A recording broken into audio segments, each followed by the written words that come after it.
Decí la verdad, ¿cuántas veces perdiste la agenda? No, no, la agenda de tu vida. Has, eh, Uno pierde la agenda, de repente tenía planeado hacer algunas cosas y empieza a rehacer su agenda porque la perdió y entonces empieza a anotar en sobres, en papelitos en blanco, en papel de envolver que vino del supermercado y todo, y un día encuentra la agenda y cuando encuentra la agenda la ojea, y yo tenía la costumbre de ojear mis agendas, ya no uso más agenda de papel, pero es utilísimo porque uno puede anotar una cuenta, qué sé yo, mil cosas puede anotar en una agenda y tengo pilas de agendas viejas y si yo las miro, lo que leo es mi historia del año que era la agenda.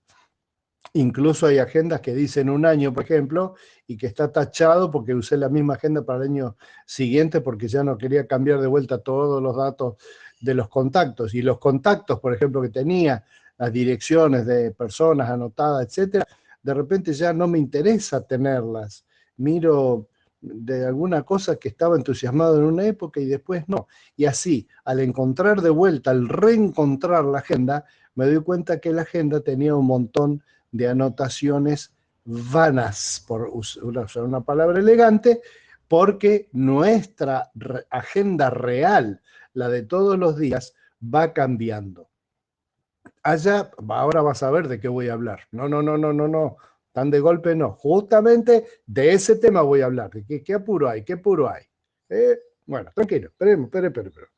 Allá por el año 80 se hizo una convención de las iglesias bautistas en Posadas, capital de la provincia de Misiones. Estuvo todo muy lindo y de paso para muchas iglesias y para muchas personas de las iglesias era muy lindo ir hasta allá y conocer el litoral argentino al norte, que es tan, es abrumador el verde. Eso es lo que escuché decir a una mujer de Bariloche una vez. Y venía de Bariloche, que tampoco es un desierto.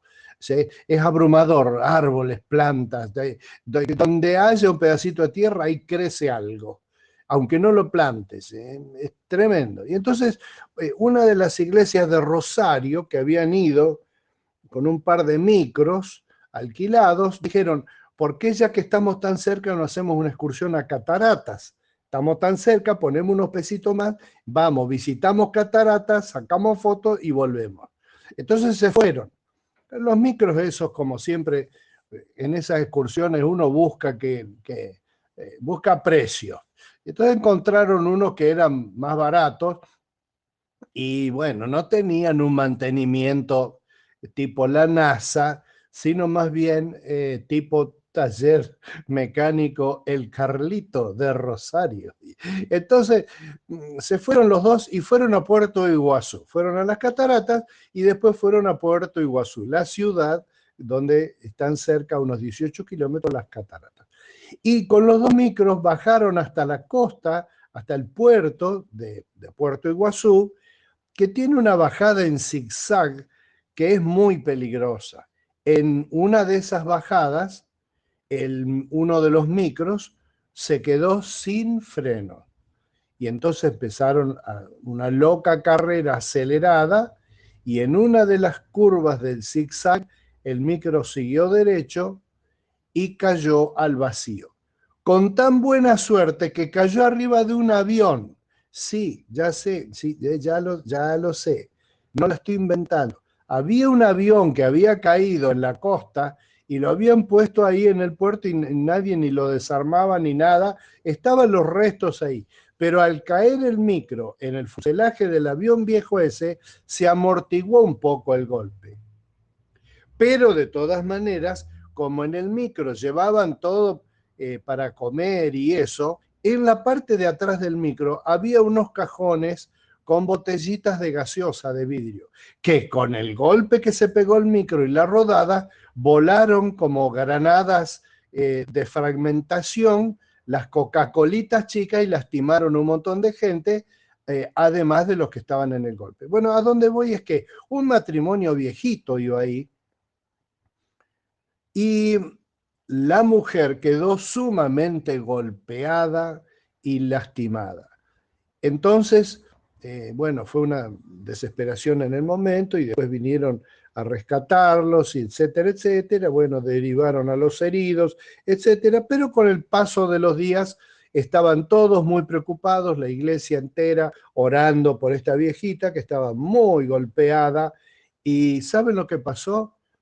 Como al mes murió el marido.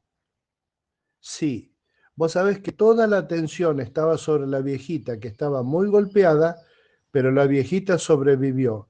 Pero con ese enfoque en ella, en cómo estaba tan grave cuando la sacaron del colectivo, nadie se le ocurrió pensar que su esposo también estaba golpeado. Y entonces él tenía un montón de golpes internos que hicieron eclosión a los días y él murió antes que ella, aunque él estaba todo el tiempo alrededor de ella, cuidándola y preocupado por ella. Y murió él. Una hermosa historia tierna, una historia triste, pero una historia tierna de amor, de preocupación y de que nuestra agenda no la podemos manejar nosotros. En Santiago 4:13, de paso, Santiago, vos decís, ¿de dónde salió el apóstol Santiago? Es Jacobo. Lo que pasa es que en la primera versión de la Biblia que apareció en el idioma que más influyó en el castellano, que era el latín, Jacobo decía la epístola esta, Sant Jacob. Y entonces quedó Santiacob hasta Santiago, como tiene ahora, pero el nombre original de él, su nombre real, el apóstol Jacobo. Así que en Jacobo 4:13 dice así. Ahora escuchen esto, ustedes que dicen, hoy o mañana iremos a tal ciudad y pasaremos allí un año, haremos negocios y ganaremos dinero. Y eso que ni siquiera saben qué sucederá mañana. ¿Qué es su vida? Ustedes son como la niebla, que aparece por un momento y luego se desvanece. Más bien, debieran decir, si el Señor quiere, viviremos y haremos esto o aquello. Pero ahora se jactan en sus fanfarronerías. Toda esta jactancia es mala. Así que se comete pecado todo el que sabe hacer el bien y no lo hace. Acá está planteado el tema.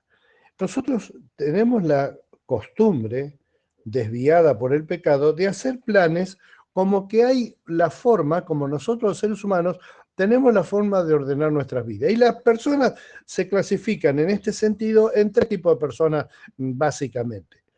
Las personas que tienen demasiadas expectativas, que son las personas ansiosas. Si las personas ansiosas son las personas que tienen una agenda que tiene tantos compromisos que no los van a poder cumplir, tantos sueños, tantas expectativas, tantos planes que no los van a poder cumplir. Entonces se desesperan y ¿qué hacen? Se comen las uñas, se arrancan el pelo, se hacen una úlcera o ese tipo de cosas. Está el otro tipo de persona, el tipo de persona que no tiene expectativas, no tiene agenda, no le importa la agenda, la tiró la agenda. Esa es la persona depresiva, porque la depresión está ligada a la falta de proyectos, de objetivos para cumplir.